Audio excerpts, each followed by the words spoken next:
Well, it's going to seem like this is shaping up to be another segment where I rip on Gen Z, but it's not. Well, at first it will be, but not for the whole time. And that's the best I can do. So we begin with this article from New York Post, headline, Gen Z speaks out on the simple act that brings them to tears. I would freak out. And the fun clickbait game we're supposed to play is to guess which simple everyday activity brings these young adults to tears. And it's sort of a trick question, though, because literally any simple everyday activity has that potential. But in this case, the activity is making a phone call. So, reading, the simple act of making a phone call has emerged as one of Gen Z's greatest weaknesses. With phones being so easily accessible and attached to almost every young person's hand, you might expect Gen Z to be able to perform one of the most mundane tasks, picking up the phone and dialing. Unfortunately, the reality is, the very thought of making a call is often accompanied by a sense of dread and impending failure for some. Most subject matter experts believe this apprehension to phone calls is associated with social anxiety. Social anxiety stems from the fear of judgment or humiliation.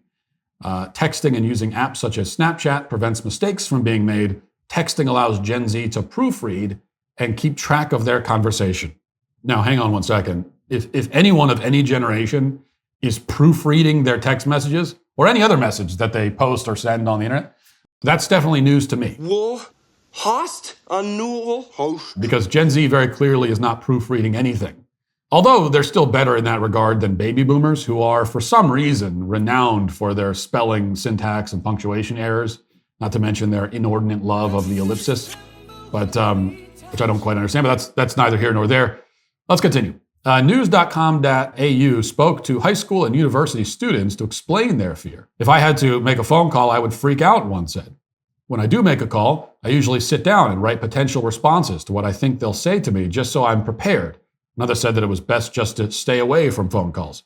It feels like I'm not reinforcing the statement stranger danger, she said. It's been a warning we've all grown up with. Aaron McGovern, 21, told news.com.au that any thought of making a phone call is anxiety-inducing.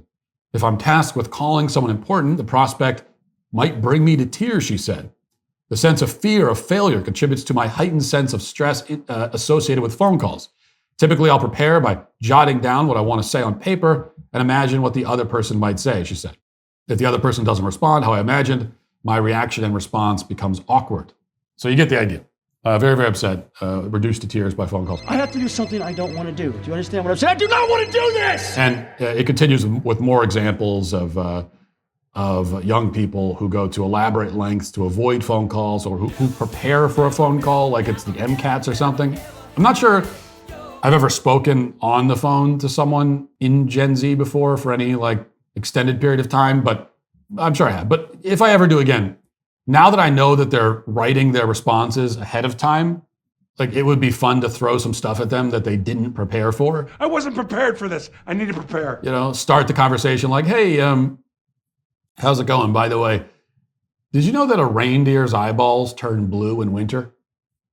Just a curveball, something they did. They don't have anything in their notes for that. You could be pretty sure. Have them scrambling and looking through their notes for a response. Hang on, blue, you say? Wow, all right. And then they just burst into tears. And that's how I imagine the conversation going, which would be kind of funny. Now, of course, as far as Gen Z is concerned, this all has very little to do with phone calls per se. The problem is much bigger than that. And this is why I emphasize this all the time, because I think it's something that we still it doesn't quite sink in for us. They are the first generation of humans in world history to be raised in an environment where a majority of their communication is not done through spoken language. What did you say? For every other generation of humans that has ever existed, almost all of the conversing that they did on a daily basis, almost all of the communicating they did on a daily basis was conducted, whether in person or by phone, through spoken communication. But for Gen Z, most of them were in elementary school and the rest weren't even born when the iPhone was introduced. And so they've had smartphones since they were young children, a lot of them. And so a majority of the conversation, interaction that they have on a daily basis since they were small children has happened through that device using visual communication. What better New Year's resolution than building a daily habit of prayer and meditation? Prayer can help you cultivate an attitude of gratitude. Focusing on what you're thankful for can increase positive emotions and improve overall well-being. Hallow is the #1 Christian prayer app in the U.S.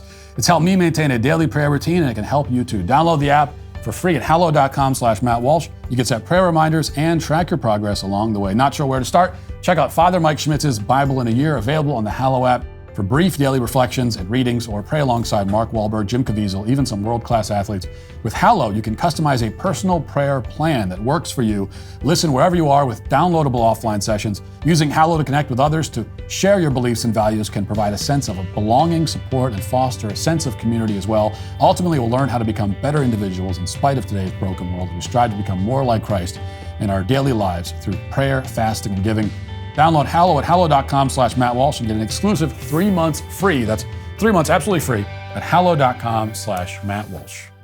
Now, millennials are barely in a better position. Smartphones took over our lives right around the time we graduated high school or college, depending on how old we are.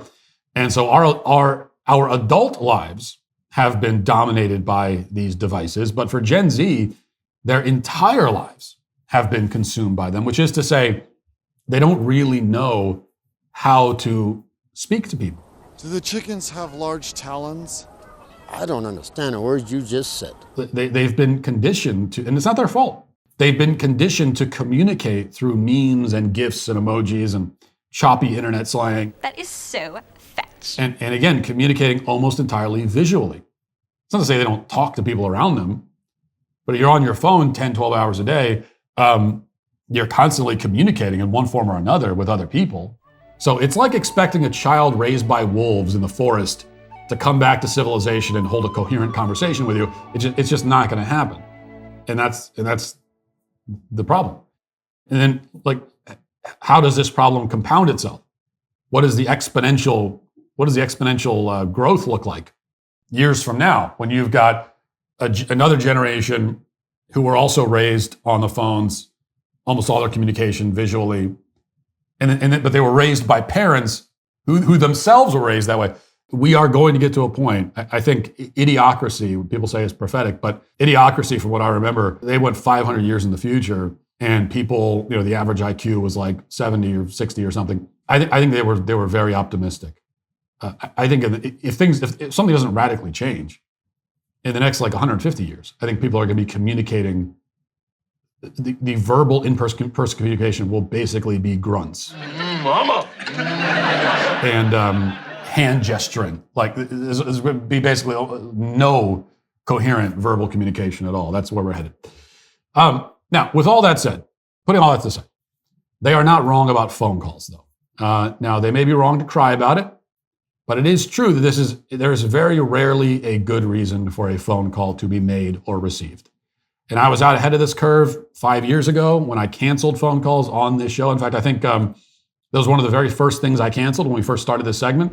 It amazes me still every day that in the year 2020, there are still people, lots, even probably billions of people, who will intentionally pick up their phone, dial a number, and attempt to have a purposeful live conversation with another human being on the other end. Which means that for the last 5 years, none of you should be making phone calls because they were already canceled. You should know that. There's no need for me to rehash it, because I'm going to assume that all of you have listened to every single episode for the past 5 years.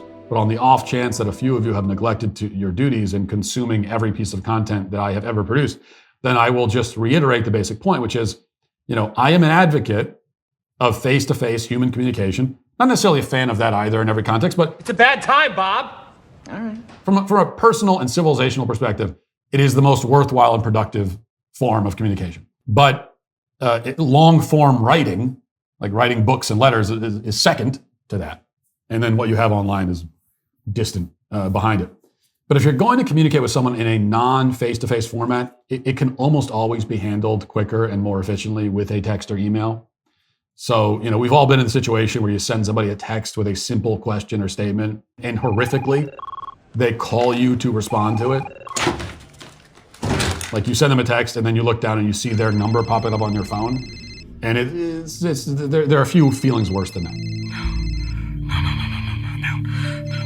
No. Not feelings that you're gonna cry, but just like, a mixture of irritation and befuddlement. It's just like, why are you doing this? We're texting. Why are you doing it? And then the response ends up being something that could have been conveyed in one sentence via text. Like, even worse, you'll have someone text you to set up a phone call, to schedule a call. I mean, I'll be honest, I have people in my phone right now that have been texting me for like months.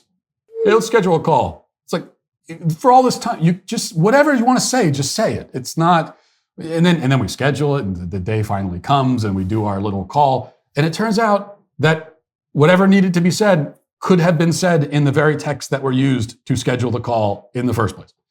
So the problem is that most people really have no idea, and this goes back to a lack of spoken communication. They have no idea how to end a conversation, especially one that's happening on the phone, because a lot of the visual cues are not there.